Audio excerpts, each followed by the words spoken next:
What held me back is caring what other people think, putting myself out there, promoting myself. And it feels weird, but if you don't learn to advocate for yourself, then you abandon yourself.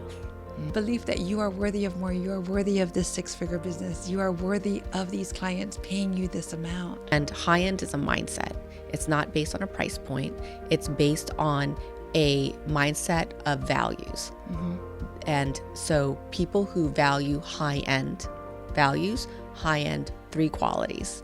And if you speak to those 3 qualities, then every level that you serve, no matter what price point, you're going to be the premium option in that market.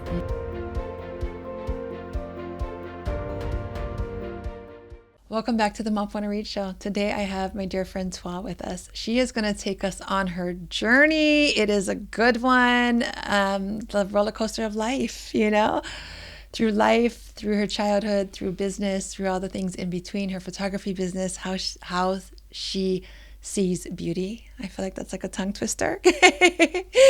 Welcome to the show, my friend. Hi, thanks for having me. Yeah, I'm so happy you're here. So every person that comes on, I ask them to take me on their job, so their journey on becoming. So take me on your journey. Yeah. Well, before we even get to the job, right? Yeah. My journey started back in Vietnam. After the war ended, I was born. And so my family were non-communist, and so they lost everything after the war, and we were in survival mode. And the only way for any hope of anything more than what we had was to leave. So my parents left in the middle of the night. I was 18 months. My brother was 3.5, and my mom was pregnant with my sister. And we left in a little fishing boat with our neighbors. Guns were shooting after us. My mom says she remembers lying on the ground, seeing these bullets chipping the rim of the boat. And we ended up stranded in the middle of the ocean later and founded by the British Coast Guard, who were occupying Hong Kong at the time. So we ended up in a Hong Kong refugee camp. And then after that, we were able to get sponsorship because of our connection with, my grandfather collaborated with the U.S. government and all of that. So we end up at a church, being sponsored by a church group in Lafayette, Indiana. And that's how we got started. My mom bussed tables at a family restaurant, and my dad cleaned hotel rooms. And so that's how we got our start. Yeah. How was it for you growing up here? So growing up, in Lafayette, Indiana, in the Midwest, other than some behind the scenes tumultuous stories that happen in our family, which is for another day, I definitely knew I was different. Obviously we didn't look like everyone in the Midwest. And there was a memory when I remember we were at a family party. So this was in the Vietnamese community. We were at a family wedding, and I remember a woman said to another lady with me there, I think I was 8 or 10, I don't remember. And she looked at my sisters, and they were like, they're cute. And then they looked at me. I don't know what happened to that one. Oh my gosh. So that was like, it made an impression on you, like as a kid, where you're not pretty. And especially at that age, where you're just kind of starting to find yourself. You're like 8, 9, 10 years old. You're not a child. You're like starting to almost enter your teen years. Yeah, you're like a little more aware too, exactly, right? And I'm not sure if that was the marker of when I felt like the world didn't think I was pretty. But I think going into the world already, into coming to the U.S., not looking like everyone else, seeing the beauty standards were different. It definitely kind of put a belief in me that I'm just not the pretty one. But I remember my mom would always say, "You're so beautiful. You're so beautiful." And I remember even like in middle school and high school when no one was looking at me. None of the boys noticed me. Yeah. I remember deciding, okay, I may not be the pretty girl in the room, but what I am in control of is my character. So I could be, the beautiful on the inside person. And at least I can have control over that. Yeah. So I kind of went on that mindset. Yeah. How has that experience affected you as a photographer? Like, do you see beauty differently? It's interesting because my focus has always been on the internal. Like, I am big into self-growth, big into the internal character. Even when I look at people, I look at the character first before I look at the external appearance. And so with photography, I actually, being on the other side of knowing that I don't feel pretty, I've had to not only train myself to see that other part of beauty, I've been able to do that with my clients, right? They come to me like, oh, we're so awkward. Oh, we don't feel good. And I'm like, it's my mission to make them feel good. And it's not outwardly. It's always inwardly. It's helping them tap into who they are. And I do that now even with this new business that I'm starting, the education side. And so I'm teaching photographers how to see beauty, how train them, how do they see beauty, right? Because a lot of times with wedding photography, a lot of photographers look at what I call the checklist, shots, because that's what they think everyone wants. Like everyone wants that in the wedding. And I'm doing it differently, where I'm training each photographer to tap into their own artistry first. And every artist has philosophy. And unless you know who you are as a person, you're going to always handicap yourself as an artist if you don't go inward first. So I teach people to go inward before we can go outward with strategies. There's some portraits that I see out there that you just look at it and you feel everything. And it's not this portrait that's like perfectly posed or anything like that. You look at it and it's like, I can feel it in my heart. I feel the love that this couple had for each other, or also sometimes you see the pain, and to be able to capture a feeling versus a look, it takes talent to do that. Like, you have to really like step in, into your own feelings and be able to like really be able to see that. Like, how do you teach that though? Teach the how to see beauty. Like, how do you teach photographers how to see beauty? I feel like every image that each photographer shot is a signature of them, right? It's how they see it. Yeah. But I even tell photographers, there's more, the beauty in the real stories are more impactful than any fabricated moment. But even before you could see the story, again, it goes back to you as the artist, right? Who are you as the artist? How do you see the day? What do you believe in? What's your philosophy on a wedding story? How should a wedding day be experienced? What's your philosophy on a portrait? Like, for me, I don't think anyone should just have a stiff pose portrait of here's me and my groom. I call it the mantle shot, right? Where it's like, oh, this is a shot where the parents love, they put it on the mantle, look at my beautiful son and daughter, versus for me, it's like, I want to create images that capture this essence between this moment, between this couple in this time in their life. The realness. Yeah. So I look for that, but that's my belief. It's what I would want, my couples to experience in their photos. Yeah. Take me on your journey of your early days when you were younger in New York, and maybe starting up this business, or when you were just trying to get it off the ground. Yes. Okay. So I wasn't always an entrepreneur. I never knew I wanted to be an entrepreneur. I just knew at 6 years old, I told my parents that I wanted to move to New York City and become a fashion designer, because I loved fashion. I loved clothes. And so that's what I did. I came to New York City with nothing. How old were you? It was 98, so I was 20. Okay. So I did a few years of regular college, and then I'm like, New York City. I went to fashion school, did a 1-year program, and at the end of that program, I remember me and my roommates didn't want to go home. We were like, we love New York City. We don't want to leave. So we decided last minute we'll just find an apartment. We got a place up in Harlem and split rent. It had no AC. It was hot during the summer. Oh my gosh. And we worked at the Ralph Lauren store. It was back then, it was on 72nd Street, and it was the mansion. So it was like this old mansion.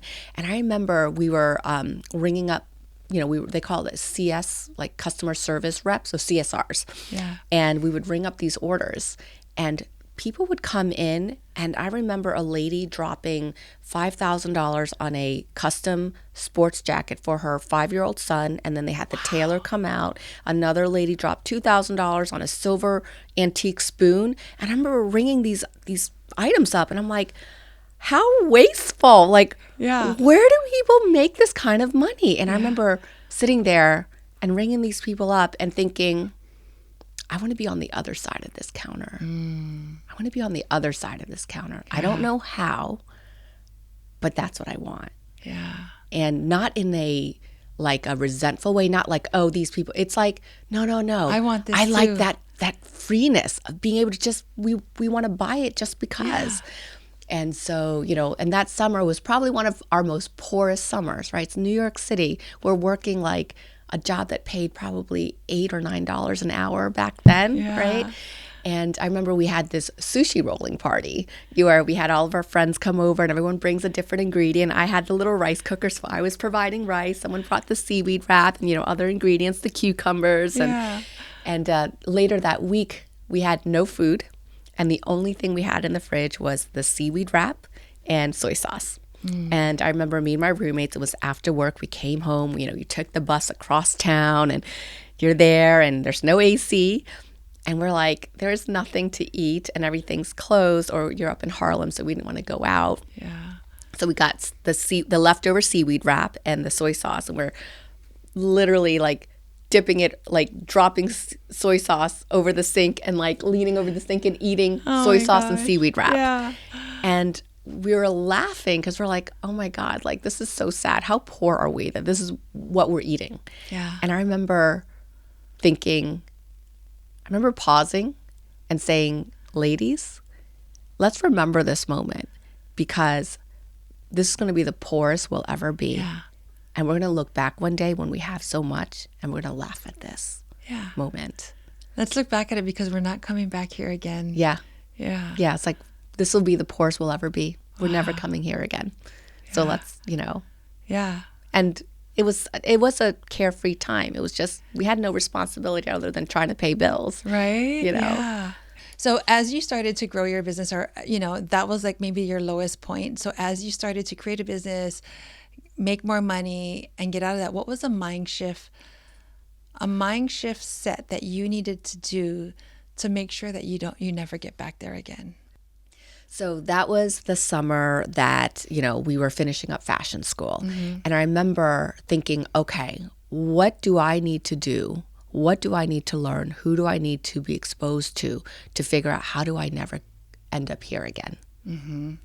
And so in New York City, at FIT, the Fashion Institute of Technology, where we went during lunch, there would always be these Wall Street guys that would hang out in our campus, because there's a fashion girls, so they're, and I'm like, those guys, I think you could make money on Wall Street. I've never been to an Ivy League school. I've never been around Ivy League people. Well, they know how to make money. I need to be around them. So I went to a headhunter and got a job on Wall Street at Goldman Sachs. And being on that trading floor, I started off as an admin, and it was what I got to witness was people who were not afraid to talk about money, people who were not afraid to go after what they wanted, people who were very direct and were focused. And so I really got to be around, certain management styles. And so I picked that up. I picked up just the idea of being comfortable talking about money. But then there was a point when I felt like my soul was dying because I was still an artist. I was still a creative. So I'm like, I want to go back into fashion design. And so putting that out in the universe, literally the next day, I got a call from a headhunter saying they came across my resume and they were like, we think you might be a great fit for this company. It's a finance job in fashion because you went to fashion school. And I knew, I was like, I am not cut out for this job, but I'm going to go on the interview if this is my foot in the door. Yes. So I just need to start going on interviews to get back into fashion. I went on an interview. The guy loved me. We both agree this was not the right fit of a role for me, but he said, I'm going to pass your resume on to the design department. And they were starting up a women's division. And so I got the job in that company in the design department. Wow. And so I helped build that up. And so there were skills that I learned there too, the creative skills, right? Yeah. And the marketing skills and all of that. So every job that I took, it was to learn a new skill, to learn a new skill set, to be able to add to my portfolio of knowledge. And then as I moved up in the industry, I remember thinking, I want to be my own boss. I'm kind of done with corporate. I'm done with red tape. So I don't know how, but I want to have my own company. Yeah. And it wasn't until I knew I was getting engaged and I wanted to start exploring wedding photography. Now, I've always been doing photography since I was little. Since I was 7, I got my first film camera. I would, take pictures of my sisters doing like my ad campaigns, and I would tape the photos to a paper and create like fashion magazines, right? So it was always in me, and we would go on family vacation and I would come home with like literally a Ziploc bag of film, and I would ask my dad to take it to the camera development place, and he's like, what could you possibly take with all of this film? Like, what is on here? Yes. But then after they saw it, they're like, oh, wow. Like, I literally captured stories and moments even back then, because that's how I saw it.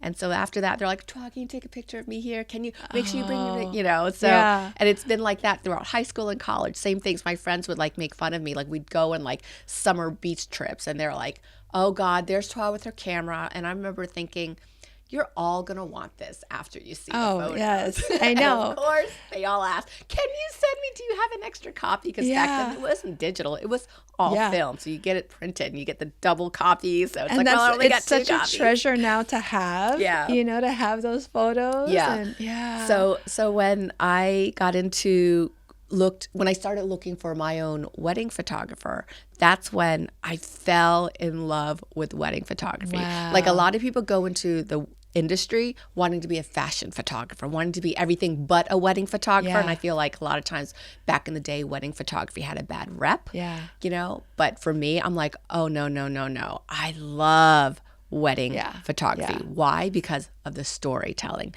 of the authenticness of how the day unfolds, right? The fashion and the styling part. The storytelling of it through photos. Yes. Yeah. What year was this? I started getting into it around 2008 or 2009. Okay. So is that when Jasmine Star was coming on the scene? No, she was already around. Oh, she was? She was. Yeah, I think it was around then that she was transitioning into education. Oh, yeah. Okay. Yeah, because she was around way before I was. That. Yeah. Okay. And then I remember telling my husband, when this wedding planning is over with, I'm going to start my own wedding photography business. And he's like, okay. But literally, that's what I did. So I went on a mission. I started when I was looking for my own wedding vendors, I would go to these trade shows to find my florist or cake person. And I would take pictures of the cake display, because I'm like, I know I need wedding content for my portfolio. And then I met this one girl, and she was like, I hate my engagement photos. And I'm like, let me retake them for you. I'll do it for free because I want to get into the wedding business and I need a portfolio. There's this really cool beach down by me. So this is before style shoots were even happening. So I'm like, I have this whole concept. If you come to me in the winter time, like it was fall, so we were going into winter soon. Yeah.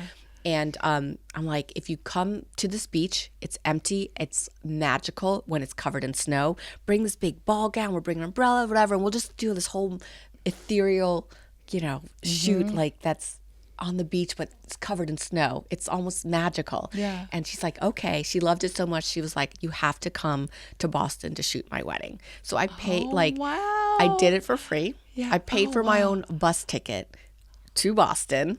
And she was like, trying to help me save money. So I had this one friend.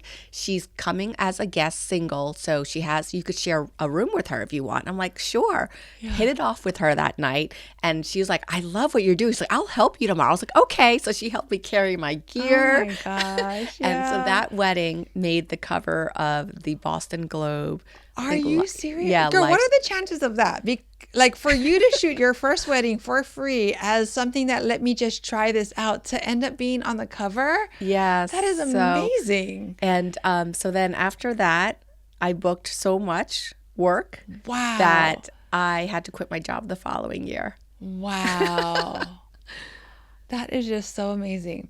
Because there's photographers who have done photography for years and years and years and never make a cover of anything. So starting my business felt effortless. Yeah. Right? That's like a huge confidence boost, It to is. just And the cool thing is my company called me back 6 months later and they were like, it hasn't been the same since you left.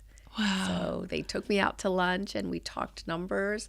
And in my head, I'm like, I had this number that I wanted to hit. Yeah. Right? Because growing up, my stepdad, he's a NASA scientist. Mm-hmm. He did 10 years of, college. He got a doctorate. And he made, back in the day, like this was a lot of money, $60,000. And I remember I was an artist. And I remember thinking, I'll never make that because I'm not smart like my stepdad. I won't ever get a doctor's degree. And if I ever make that much, I'll know I made it. And so when I worked my way up in fashion design, I blew past that, and then that was like, I made more than my stepdad, who's a doctor, a NASA scientist. I'm like, whoa, maybe I could make 6 figures. Yeah. And so when my company called me back and I was like, I have this number and, we talked, but ultimately my gut said, you need to see this through. Like, you don't need to rely on someone else. Yeah. Like, you can do this. So I decided to keep my company running, not go back to corporate, not go back to safety. And, but there was a point in my career where I was stuck at a certain price point. And even though it was a nice price point, it was a price point that I knew it would take longer and I would have to be a volume business in order to get to that next level of my 6-figure salary. And then also at that time, a lot of peers were, who started out around the same time, they were now making these best of lists, getting published in, publications I wanted to get published in, and getting recognized in the industry. And I remember there was a point in my career where I was like, all right, maybe they know people, maybe they're connected. And I saw myself making up excuses, right? Because I knew the part of me that needed to show up to break that next level would require more bravery. And I wasn't sure if I was ready for that. Yeah. And so I'd let another season go by and I would see. Because it takes a lot to face that. Yes. Yeah.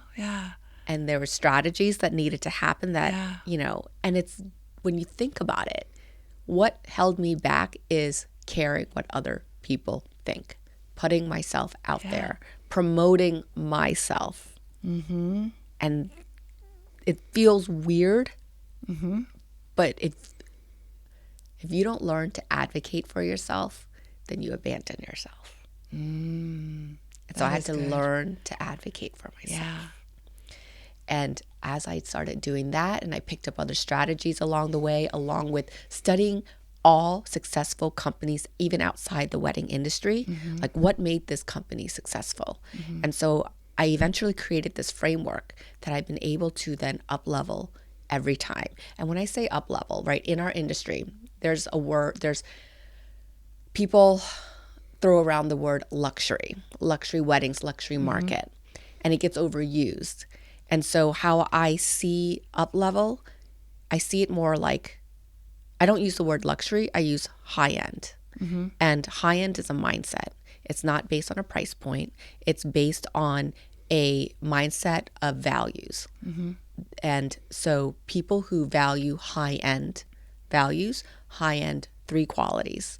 And if you speak to those 3 qualities, then every level that you serve, no matter what price point, you're going to be the premium option in that market. And that's what I teach photographers how to do. Because that's what I've done over and over. So it's a framework that I've used. But I also say you could have all the right strategies, but if you don't have the mindset and the support, you'll still be stuck. And so I created this course. It's becoming more of a mastermind where a big focus is in that mindset, because I see it with everyone. That they have all the strategies, they have all the artistry. But they're not focusing on the mindset part of it, the belief that you are worthy of more, you are worthy of this 6-figure business, you are worthy of these clients paying you this amount.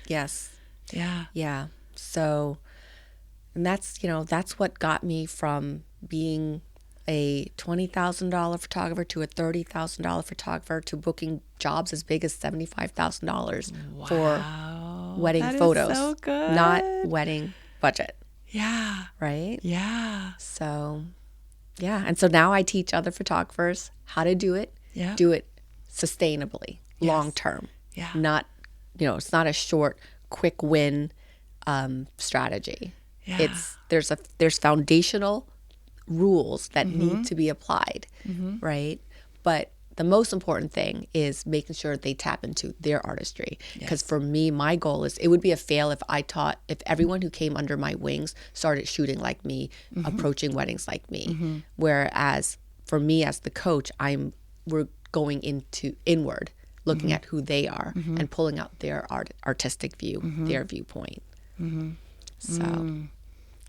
I think that's a piece that is really missing, that, they think, let me learn from you, let me shoot like you, let me do all the things that you're doing. But they will do some things that you're doing, but not all. They still have to bring you have to bring your creativity to this to make it your own. And you know what I see a lot of photographers struggle with is that they let the industry, wedding rules, and clients dictate. And they're so afraid to break the rules or try or step outside the box. Trust their voice. Trust their voice. And be able to trust that if I have a clear, distinct viewpoint, that not only will I attract the people that are meant for me, but everyone else that are inspired by that very clear, distinct viewpoint. That's artistry, which is a high-end value. That's what people invest in. Because you could pay for anyone to take that mantle shot, anyone to take the dress hanging in the window, anyone to take the shot of, here's mom zipping up of the dress. We posed it, right? Because it's perfectly shot. And it's anybody can do that. Anyone could do that. Your younger sister could do that. You don't have to. Uncle Bob at the wedding with his fancy camera can do that. That's not what people are willing to invest in. Where you look at art like an artist, Picasso, right? It's a viewpoint. And it's a ticket back to time. Like, imagine 20, 30 years from now, having this couple look at their wedding photos and remembering the emotions that they felt during that time, and the way how they look at each other, the way their parents were looking at them, a portrait is a ticket back to time, to a moment. I love that you brought that up, because there was this moment at a wedding. And part of, when you ask, how do I, look at beauty and artistry? And so there was I remember the parent of the bride, they were so in love. And I remember going up to them, I'm like, what's the secret? And they just looked at each other, and it was like, without even saying much, there was so much history. And they were like, if you could make it through the hard, it's what the mom said. And so then during the speech, so the parents gave the speech up on stage. And, a lot of times after the speech is over, people focus on the bride and groom cheering, right? But of course, I train my team to get those quintessential. But I'm looking for what else? What else? What else and is so where no one's looking? There was this shot that I love so much. It's the bride and groom are on the foreground, and you could see them looking at each other. Yeah. And what echoed in the background, but clearly focused, was the parents looking at each other. So it was like this parallel. Yes. And in their eyes, you could just see they were like, we did this. Yeah. We did it. Yeah. And like, I think about that moment, I still cry because I'm like, oh, It makes like the me story. Because cry. it's like Yeah. the start, right? Like the bride and groom, where it's like the start of that beginning journey. Like they have no idea. And their parents is that other part where it's like of all the history that they've gone through. They made it here. Yeah. Oh my gosh, Twah. And I don't even know this couple. But that's the power of portraits. That's the power of photography. That's the power that a photographer has to be able to create these moments. Or not create, see. Exactly. Yeah, See. sorry. Not create, but to capture. Yeah. To capture what's happening, you know, to be able to see beauty. Yeah. But to tap into first, like, who they are. Right? Yes. Like, what's the story there before the story even happens? Like, I tell photographers all the time that a success in a portrait, a success in a wedding day starts way before the day.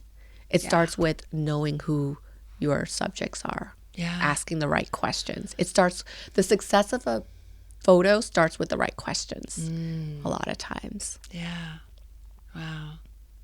Yeah, that was so good. If you could go back to that Twah that was standing over the sink with her friends, with just having nori and soy sauce, to where you are now, to booking these weddings at like $40,000, $75,000, like, what would you tell her? That trust her gut more. Yeah. Play bigger sooner. I've only the last few years started playing big, being bolder, taking bigger risk. But keep on doing what she was doing. Yeah. Because I'm still her and I'm still doing what she's doing. I'm still looking at all of the low points and being in those low points, knowing this will be the lowest I'll be. And what do I need to do to not be here again? Yeah. What do I need to learn? Who do I need to become? Where's that gap that I need to fill? So I would tell her, keep doing, girl, what you're doing. Keep going, don't stop. But maybe be bolder, play bigger, earlier. What's next for your photography business? Like maybe in a year from now or 2 years from now, where do you see yourself as a photographer? Or, where do you see your teaching business? Yeah, so my education business, I see it as a bridge for something bigger even. Okay. I feel what I'm seeing, the lives I'm already changing with this framework, where there's a mom with 3 kids in Wisconsin who was just making ends meet. And with this framework, within 3 months, she's not only doubled her rate, but she's already getting her name recognized by the high-end market in her area. And her children will now not have to live on the way she's living right now. Like being able to up-level her business will up-level her children's life. Yeah. It's up-leveled her husband's life. She's said, this has up-leveled me. Like the idea that she feels like she was meant for more, but she didn't have the pathway to more. And now her eyes have been opened and the possibilities are endless for her. And seeing this framework affecting people like that, moms and parents, right? And just, you don't have to be a parent, but anyone who wants more but maybe doesn't have the pathway there. Yeah. And to think, a girl who came here as a refugee is able to change these people's lives, to do that through portraits, to do that through education and all of that stuff. Yeah. Yeah. So what a journey. What a beautiful journey. Yeah. It lights my heart to see how lives can be changed. Yeah. And so I want to figure out, the next step after this is how do I affect even more lives on a bigger stage outside of wedding photography? Yes. So yeah, I feel like I can see you on big stages. I feel like the universe will make that available when I'm ready. Yeah. When I have the skills that I need to have in order to Yeah. help a bigger Yeah. stage. Thank Like you. I said in the past, I don't know how, but this is what I want. And so somehow the universe brings it. Yeah. I'm just going to trust and believe. Yeah. And just one step after the other. Exactly. And you ask yourself the question, what's the missing gap? What do I need to learn to fill that gap to get to that next level? Yeah. In this moment, what can I do? In this moment, what can I do to get to the next step? Even if it's a baby step or a big step, what can I do in this moment with what I have? Yes. Yeah. Like expanders, right? It's I love expanders. Yeah. being in the room with the people that are doing big things. Yeah. I'm going to learn something. Yeah, totally. Yeah. We all learn from each other. Yeah. Some of us are at different chapters of our life. Some of us are pivoting. Some of us are at the top. Some of us are starting again. Some of us are in the middle. But no matter where you are in your journey, like we're all in this together. Yeah. Yeah. Oh, thank you for sharing that story, my friend. Thank you for being here. Me. If someone wants to get in touch with you, maybe hire you as a photographer or maybe take your course, where can they find all that information? Yes. So my course is at Twah Education, TWAH Education. So on Instagram, Twah Education, or website, twaheducation.com. And then my regular website is twahdougherty.com, DOUGHERTY. And then my Instagram is Twah Photography, TWAH Photography. So that's where you can find me. Beautiful. Thank you. Thank you for sharing your journey with us.